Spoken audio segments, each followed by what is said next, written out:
My first date in Lagos turned into a horror story and the most embarrassing night of my life. What's up, people? I want to share my first date with my Odogwu. You already know our love story and how it started. If not, please check my video on how I became a runaway bride. You will understand better. My first date was the scariest, funniest, and most embarrassing day of my life. I don't know why my own is always like this. Let me give you a backstory. I landed in Lagos a few months ago and resumed work at my dream job at the time. It was at the bank. To say the truth, Lagos was like a movie to me.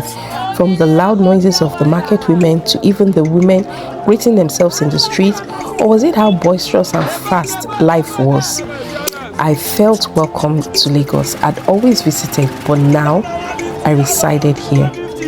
It was a great city, and in this great city, I met AY again. He seemed calm and gentle, and at least that's how he was on the outside. He was a customer of the bank I worked in, and it was just after a holiday season, and you can imagine how full the bank was, and I saw him in the bank. The queue was so long that it formed a curvy line like a python all the way to the doors. There he was, looking lost and tired on the queue, so I signaled for him to come. I knew he needed help. Immediately I recognized him as he walked towards me. He was a friend to my sister, and we had met at her graduation. AY, I screamed. He remembered me too, and he cheered up a little while we tried to catch up. He told me of his dislike for Lagos. He had just come back from the States after training as a pilot. He worked for a private airline, and that was very close to my office. He enjoyed traveling out of Lagos because he hadn't yet adapted to his environment. When I asked him why, he complained that he was always sweating, and when you ask random people for help, they just keep complicating issues. He did not like to take the bus, he did not like traffic, he did not like to give bribe, he did not even like any form of inconvenience. He did not even want to look at the gutters. And I told him, and you are living in Lagos? I laughed at him. I told him I was enjoying Lagos anyway, and I have always looked forward to living here. I liked the feel of the still breeze and noise of everyone trying to be heard at the same time. And if you walked a little slow, someone would definitely push you out of the way. I loved Lagos. Running to catch the bus, buying cooked ofada rice and stew on a tray on someone's head. She hawked jollof rice, fried rice, plantain, and even coconut rice in different bowls she stacked on her head. She had a whole restaurant on her head. Going to the market in Lagos was a wonder. The traders would grab you by the wrist like they knew you from way back and will not leave you till you enter their store to make a purchase. And if you refuse, they will haul insults at you, which was funny to me because why stress yourself when you don't know if I'm going to buy anything or not? But it was part of the fun. My weekends were filled with endless visits to the market and malls, just enjoying the ever lively culture of Lagos.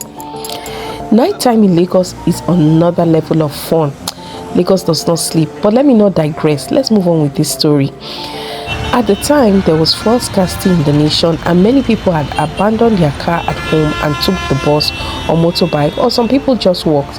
If you had the guts, then you could queue at the gas station overnight, and that was not even a guarantee that you will see gas to buy. It was this period that AY insisted we go on our first dates. I recommended we just buy takeout and eat at home, but he said he wanted it to be special. We will go for dinner, and after that we'll go and watch a movie. We were taking a taxi. It was so expensive. I kept complaining about the cost to him. After dinner, we went to the cinema, and the movie we settled for was starting at 10 p.m. If we had a car, this may not have been a problem, but this was our first outing together, and love was in the air. So we held hands and walked around the mall, waiting for the movie to start. When the movie finished, it was then the scales fell off our eyes. How do we get home? It was almost 1 a.m. AY was busy thinking of who to call. There was no fuel. Out of nowhere, we saw a small commercial bus. Both of us ran and jumped in. I was surprised. AY, so you know how to jump into a moving bus? The conductor was saying it's only one space left. AY quickly took the seat and two of us squeezed ourselves in. Don't ask me how. It may have seemed romantic at the time, but trust me, it was the most uncomfortable ride I ever had. But I was glad at least we were getting home. Only for the bus to stop 20 minutes to my house. Guess what? The fuel had finished. Trust Lagosians, we all started to complain. The driver had collected exorbitant fees and now he was even asking us to come down and help him push the bus. Just imagine. The place was not safe and robbers were known to frequent this area. In fact, I remember clearly, my colleague said her mother was robbed at this particular spot. People began to disperse. I was scared. AY tried to reassure me and we started walking home like everyone else. He told me to give him my phone and whatever happens, I should run and not bother about him. That spot had so many trees, so we kept walking faster as it was pitch dark. Before we could say parara, I heard the sound of a motorcycle speed toward us. There were two men on the motorcycle and we heard the dreaded sound. It was like New Year's knockouts. KK, run! AY shouted as he was already in my front. I ran after him. More knockout sound. Bah! Bah! And as my village people will have it, I slipped and fell. I could hear everyone running faster and faster. I couldn't call out.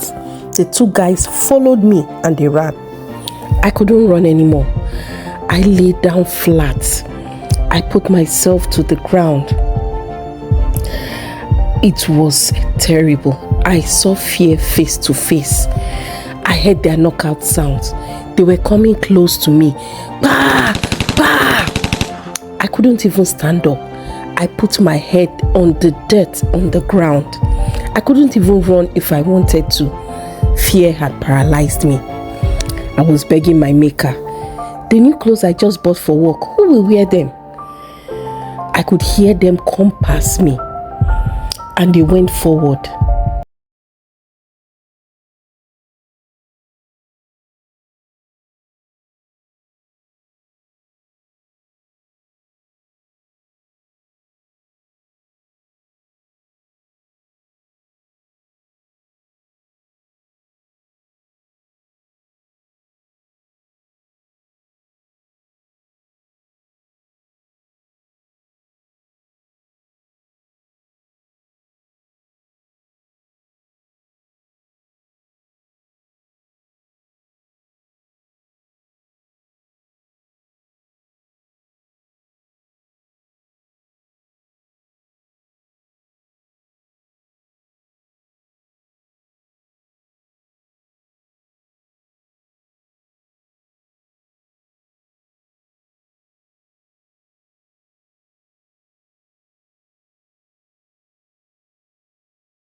Across the road to get them to follow me.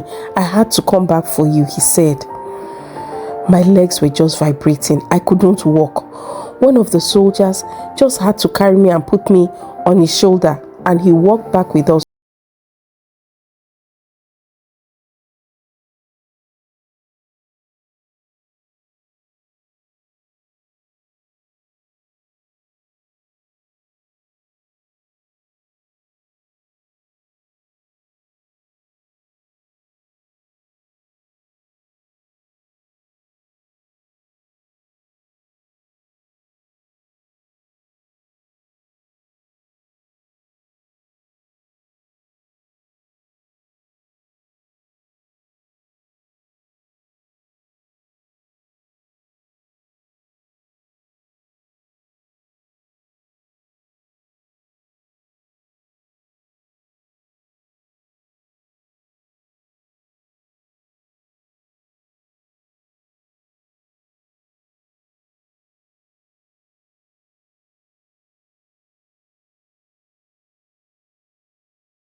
Sent AY a text immediately.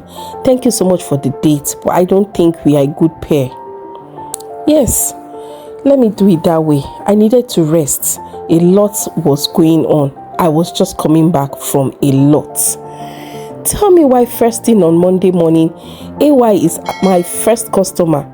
And guess what he said? Hey, I have fuel now. Let's go on another date. What would you have said if it was you? Thank you for tuning in.